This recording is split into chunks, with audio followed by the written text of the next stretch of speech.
암호화폐 거래소 UBC 지난주 해킹을 당해서 파산 신청을 했습니다. 해킹당한 코인 손실액은 이 전체의 17%에 달했는데요. 이용자들의 피해는 보장받지 못해서 이 소송이 일어날 전망입니다. 관련 쟁점 손수혁 변호사와 알아보겠습니다. 네, 안녕하십니까? 안녕하세요. 일단은 UBC 홈페이지 공지를 통해서 자신들이 해킹을 당해서 파산 신청을 했다 이렇게 얘기를 했는데 일단 UBC의 대응부터 좀 짚어보겠습니다. 어떤 내용이었습니까? 네, 현재 유비스는 잔고에 대한 지급 계획 없이 이제 해킹 관련 조사 및 이후 처리에 대한 이제 법률 회계 자문을 구하고 있다 이렇게 공지하고 있는 상황입니다. 다만 이제 해킹 직후에 공지에 의하면 유비 측은 회원 개별 잔고 중 이제 75%는 선출금할 수 있게 하고 이제 나머지 미지급 부분 25%는 이제 사이버 종합 보험과 또 이제 그 유비 운영권 매각 등을 통해서 충당할 계획으로 이렇게 공지한 상태입니다. 네, 25%는 뭐 매각을 통하든지 보험을 통하든지 해서 어떻게든 해보겠다 뭐 이런 내용을 올린 것 같은데 파산 신청을 아직 한 건가요? 어떻습니까? 예, 아직 조금 아까 말씀드린 것처럼 그 유비 측은 지난 12월 20일 공지를 통해서 이제 여러 가지 방안을 협의 중이고 이에 대한 법률적 검토 이후 재공지 예정이라고 밝힌 상태입니다. 그렇군요. 여기서 이제 법률적 검토가 끝나지 않았다, 뭐 이런 말은 이제 아직 파산 신청을 하지 않은 것으로 이렇게 보입니다.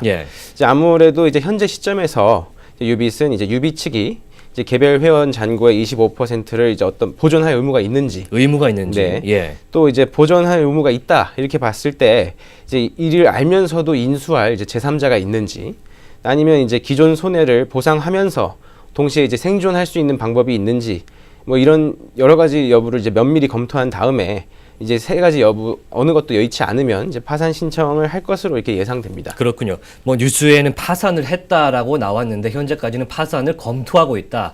이것이 정확한 표현인 것 같습니다. 일부 이용자들 사이에서는 집단 손배 소송을 걸 것이다. 이런 내용이 돌고 있습니다.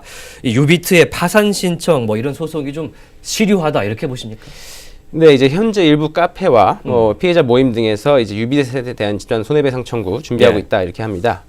유비시 파산 신청까지 하지 않았지만 이제 신청 가능성이 높다고 이렇게 봤을 때 이제 손해배상 청구 소송의 시류에 관해서는 이제 법원의 파산 선고 전후로 이렇게 나눠서 봐야 될 것 같습니다. 파산 선고가 이루어진 이후에 소송이 제기된다면 이제 실익이 없기 때문에 각하가 될 것이고요. 다만 이제 소송 제기 이후에 파산이 됐을 이게 이제 가장 확률이 높은데요.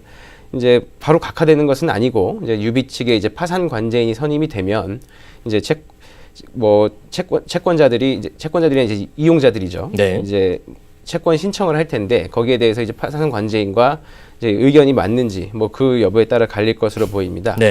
뭐 유비시 파산할 경우에는 우리나라 최초의 이제 비트코인 거래소 파산 이제 사례로 이제 손해액 산정에 관해서 이제 어떤 첨예한 법률적 대립이 발생할 것으로 보입니다. 일단은 파산이라는 것이 법률적으로 보면은 채무를 완전하게 갚을 수가 없는 상태이기 때문에 이 법원이 재산을 나누어서 채권자들에게 나눠 갖는 거 뭐 이런 거를 얘기한다고 이렇게 써 있던데 해외에서도 이렇게 거래소 해킹이라든지 이런 사례가 좀 있습니까? 이용자 피해까지 보는?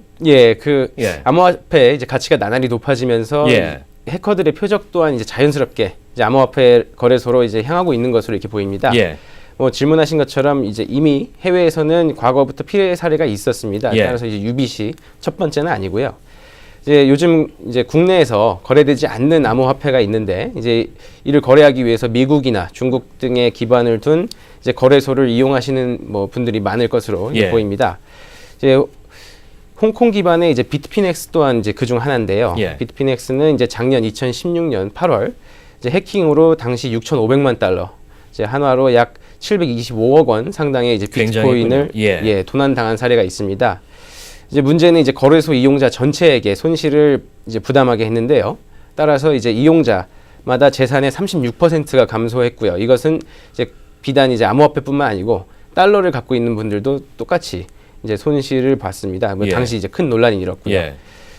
또 이제는 유명한 사례인 이제 일본 마운트콕스 거래소 파산 사례 또한 이제 2014년 2월 해킹에 따른 비트코인 도난으로 인한 것이었습니다. 일단은 뭐 기용자들에게 손실을 완전 부담하게 한 것은 좀 놀라운 그런 소식인 것 같은데 마지막으로 이러한 손배가 일어나게 되면 투자를 하다가 뭐 해킹을 당해서 파산했다. 그래서 손해배상 청구를 해야겠다. 그러면은 일반 시청자분들이 알면 좋을 만한 투자 뭐랄까요?